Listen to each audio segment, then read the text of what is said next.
Hola, bienvenidos a Buki. Hoy desvelamos las claves del libro El miedo a la libertad. Hay muchos poemas sobre la libertad. Quizá haya oído hablar de Libertad y amor, del poeta húngaro Sándor Petőfi. La vida es querida. El amor es más caro. Pero puedo renunciar a ambos por la libertad. O la de Romain Rolland. La libertad es siempre el mayor bien de todos. En la sociedad moderna, todo el mundo está ansioso por alcanzar la libertad y la realización personal.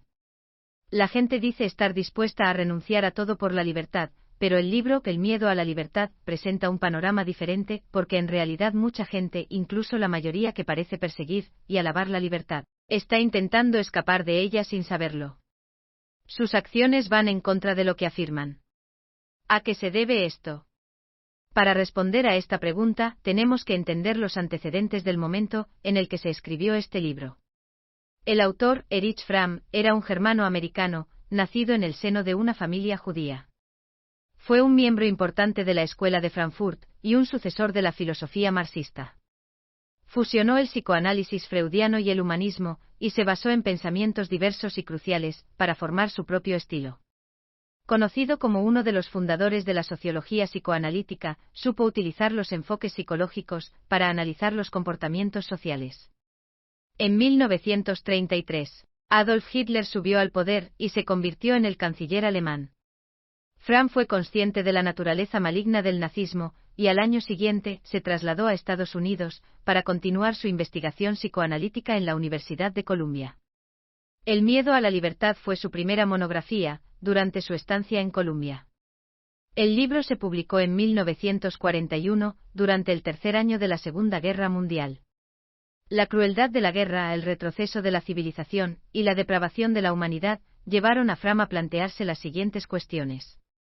En el traicionero viaje hacia la libertad, la gente ha pasado por todo tipo de penurias, durante el Renacimiento, la Reforma y la Revolución Industrial. ¿Qué fue lo que finalmente hizo que la democracia, ganada con tanto esfuerzo, cayera de la noche a la mañana, en el abismo del totalitarismo y la dictadura? ¿Qué hizo que una nación que en su día fomentó a Kant y Beethoven, se apresurara a sacrificar la libertad, y se convirtiera en partidaria fanática de Hitler? Fromm trató de abordar estas cuestiones, desde una perspectiva psicológica, y sus conclusiones se publican en El miedo a la libertad. Es digno de elogio que no hiciera una gran narración, sino que se centrara en el proceso de individuación, para analizar los mecanismos psicológicos, estrechamente vinculados a la mentalidad de las personas. Por ello, el libro trasciende el análisis histórico de aquel momento, y sigue siendo hoy en día, un clásico después de más de 70 años. Este Buki ilustrará por qué las personas persiguen la libertad, y al mismo tiempo, escapan de ella desde los siguientes tres aspectos. Las razones para escapar, los tres mecanismos de la huida, y cómo alcanzar la verdadera libertad. Empecemos a repasarlas una por una. Primera parte. Razones para escapar de la libertad. A primera vista, el título del libro puede causar confusión. Si la libertad es tan maravillosa, ¿por qué querría alguien tenerle miedo? Para ordenar la causalidad y dejar todo claro, Fromm decidió empezar desde el principio, es decir, cómo surgió el concepto de libertad. Empecemos por las características de la libertad. La libertad es inherente. Se desarrolla a medida que el individuo va tomando conciencia de sí mismo. Observa el proceso de crecimiento de un individuo. Cuando un embrión está en el vientre materno, es una parte de la madre, y no tiene libertad. A pesar de ello, está protegido por el útero, por lo que tiene todo lo que necesita, para sobrevivir con perfecta seguridad. Una vez que el bebé nace y se corta el cordón umbilical, se convierte en un individuo separado de la madre. No obstante, sigue dependiendo de los cuidados de la madre para todo, porque solo está separado en el sentido físico. A partir de su cuna, el abanico de actividades posibles se extiende gradualmente a la habitación, la casa entera, la escuela y la sociedad. Mientras tanto, las oportunidades de comunicación del bebé se extienden gradualmente a otros miembros de la familia, compañeros de clase, amigos y profesores. En este proceso, el niño crece tanto física como cognitivamente, con un conocimiento cada vez mayor del mundo, lo que le hace desear desarrollarse y expresarse. Desea dejar a la madre y hacer lo que quiere en busca de la libertad. Esto se conoce como el proceso de individuación, en el que la fuerza de uno mismo sigue creciendo, la individualidad sigue desarrollándose, y el deseo de libertad se hace más fuerte. En realidad, la evolución histórica de la sociedad humana es similar al proceso de crecimiento individual. Ambos reflejan un proceso de individuación y libertad crecientes. Cuando el hombre se separó de la naturaleza y trató de conquistarla, esto marcó el primer paso en la búsqueda de la libertad del hombre. En la sociedad primitiva, la vida del hombre estaba entrelazada con la naturaleza. Dependían de la naturaleza para sobrevivir, y se adaptaban pasivamente a su entorno, por lo que no tenían verdadera libertad. Incluso cuando el hombre inventó herramientas para manipular la naturaleza, a lo largo de la Edad de Piedra y la Edad de Hierro, y luego estableció el feudalismo, seguía sin tener libertad. ¿Por qué? Porque estaba limitado, en gran medida, por las condiciones geográficas y la falta de transporte. Además, en la sociedad feudal primitiva, el estatus social de cada uno estaba predeterminado, y la estratificación de clases apenas podía ser cambiada. De este modo, el hijo de un carpintero tenía muchas probabilidades de ser el mismo carpintero, lo que demuestra la ausencia de libertad individual en la sociedad feudal. Hasta los albores del siglo XIV, Europa fue testigo del Renacimiento, la Reforma y la Ilustración, uno tras otro. La burguesía emergente y las masas se opusieron fuertemente al feudalismo y a la Iglesia, mediante diversos movimientos.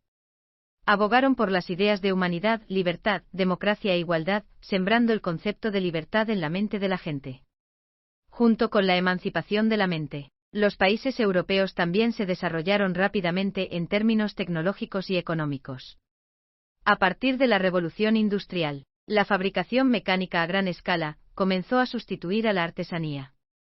Las fábricas necesitaban contratar trabajadores independientes en lugar de esclavos, sobre los que tenían un control absoluto. La competencia entre fábricas también proporcionó un cierto grado de libertad a los trabajadores para elegir a sus empleadores.